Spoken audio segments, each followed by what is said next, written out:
Doctor निधि सूद, मैं surgeon. ये हमारे साथ हैं doctor Anuja, she is a paediatrician. Hello. आज हम बच्चे जब न्यूबॉर्न पैदा होते हैं उसके बाद ऑफन पेरेंट्स वरिड होते हैं कि हमारे बच्चे की ग्रोथ ठीक से हो रही है कि नहीं, माइलस्टोन्स ठीक से आ रहे हैं कि नहीं। तो आज हम मैम से पूछेंगे, मैम से जानेंगे कि किस मंथ्स में माइलस्टोन क्या होना चाहिए, बच्चा क्या कर सकता है। Thank you Nidhi ma'am.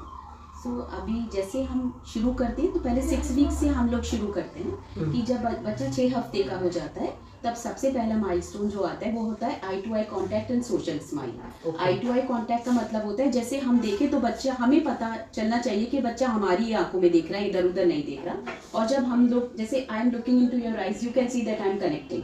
सो वो कनेक्शन फील होना चाहिए and baby should respond back also. जैसे वो ऐसे बोलेगा, जैसे if you will try to talk anything to the baby, he will say he will respond back. That means this is known as eye to eye contact and he will smile back also. ये कितने months में This comes at 6 weeks. 1.5 महीने पे आ जाता है। और थोड़ा सा हमें मार्जिन देना पड़ता है। अगर 6 वीक पे नहीं आया 2 महीने पे आ जाएगा। मतलब there is always a margin. अगर उस पे नहीं आया, मान लीजिए 2 महीने के बाद 2.5 महीने पे भी नहीं आया, then that is a red flag.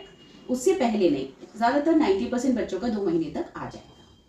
तो और 9 मंथ्स पे हम लोगों जो बच्चों में आनी चाहिए वो पिंसल ब्रश, दैट इज अपना थंब और इंडेक्स फिंगर यूज करके वो छोटी छोटी चीजें जैसे गेहूं का दाना या फिर मटर का दाना या फिर कुछ भी छोटी सी ऑब्जेक्ट पड़ा है उसे पकड़ के उठाने लगे, तो वो 9 मंथ्स का परफेक्ट होता है।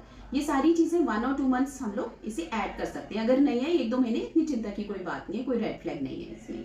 अब हम आते हैं 10 मंथ्स पर। 10 मंथ्स के बच्चे को जैसे कोई भी ऑब्जेक्ट, फर्नीचर है, उसे पकड़ के खुद अपनी बॉडी को खींच के वो खड़े हो जाना चाहिए और उसे पकड़ पकड़ के भी फर्नीचर को चल लेना चाहिए। तो this is known as cruising, that comes at 10 months. और 9 से 10 महीने के बच्चे को स्ट्रेंजर एंजाइटी भी आ जाती है, मतलब वो पहचानने लगता है कि ये मेरे घर वाले, ये बाहर वाले हैं। तो 9 और 10 मंथ्स पे अगर हम किसी बच्चे को, अपने बेबी को दूसरे लोगों के हाथ में देंगे, वो रोने लगेगा।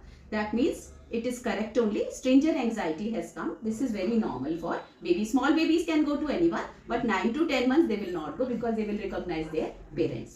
So this is stranger anxiety which comes perfectly at 9 to 10 months. And at 1 year, like baby should be able to stand with support and 1 or 2 steps ले ले. And walking should come at 1.5 year. Like इससे पहले भी आ सकती है।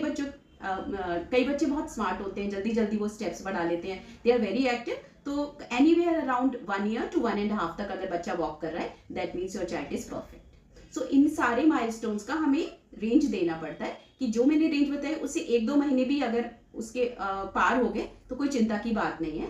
That is absolutely not. Thank you.